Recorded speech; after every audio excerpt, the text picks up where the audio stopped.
Quando a gente pensa em propaganda, geralmente relaciona com anúncios super criativos de produtos ou marcas. Só que a essência da publicidade é de convencer as outras pessoas de uma ideia básica.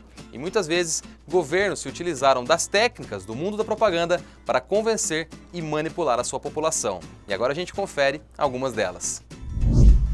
Tempos difíceis muitas vezes pedem medidas desesperadas, e foi o que os aliados fizeram durante a Segunda Guerra Mundial. Espiões britânicos, por exemplo, contrataram um judeu alemão para que ele criasse previsões astrológicas falsas para os nazistas mais proeminentes do regime, incluindo Adolf Hitler. O homem inclusive chegou a publicar diversos prognósticos em revistas alemãs e dar entrevistas, que ganharam bastante atenção da mídia, alertando sobre a queda do Terceiro Reich e o destino sombrio da Alemanha na guerra.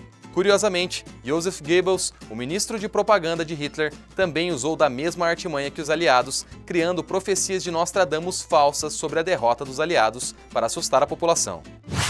Se é um local famoso pelo uso indiscriminado da propaganda, esse é a Coreia do Norte. Mas não pense que eles começaram a usar e abusar da criatividade e dos meios de comunicação recentemente. Na década de 50, por exemplo, para convencer os sul-coreanos a atravessar a fronteira, os norte-coreanos tentaram convencer os vizinhos de que o país era um paraíso na Terra, construindo uma cidade perfeita posicionada em um lugar onde todos podiam ver. Apelidada de Vilarejo da Paz pelos seus arquitetos, a cidade de Kijeong-dong foi criada logo após a Guerra da Coreia. E além de contar com casas pintadas com cores alegres, tem escolas, creches e até um hospital. No entanto, apesar de os norte-coreanos afirmarem que o local abriga cerca de 200 habitantes felizes, observações feitas a partir da Coreia do Sul jamais identificaram uma viva alma residindo por lá. Na realidade, dizem que os edifícios são estruturas ocas e que as janelas sequer contam com vidros. Além disso, as luzes são controladas por temporizadores e as únicas pessoas que às vezes são vistas perambulando pelas ruas são os trabalhadores contratados para fazer a manutenção da cidade. O engraçado é que até 2004,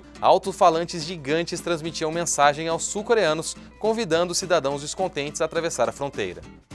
Voltando à Segunda Guerra Mundial, milhares de soldados foram obrigados a deixar suas esposas ou namoradas em casa enquanto serviam suas pátrias no conflito. E os alemães decidiram tirar proveito da situação para tentar enfurecer os militares. Para inflamar os sentimentos de ciúmes das tropas francesas, os nazistas criaram uma série de ilustrações mostrando os britânicos tirando proveito de suas mulheres. E os alemães não se contentaram em apenas provocar os franceses. Eles também criaram cartazes para os britânicos, onde davam a entender que suas mulheres estavam liberando geral, enquanto eles se encontravam nas frentes de batalha. E folhetos para os poloneses, mostrando as suas esposas e namoradas na companhia de judeus.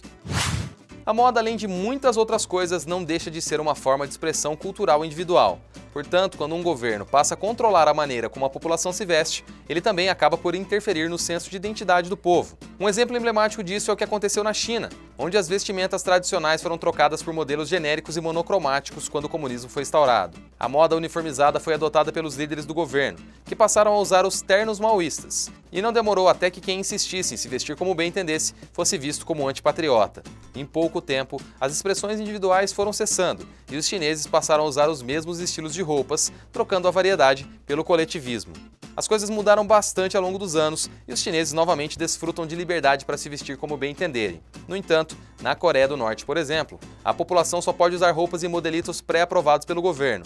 Inclusive, existe uma espécie de patrulha da moda que tem como função garantir que os norte-coreanos usem apenas o que o seu ditador permite.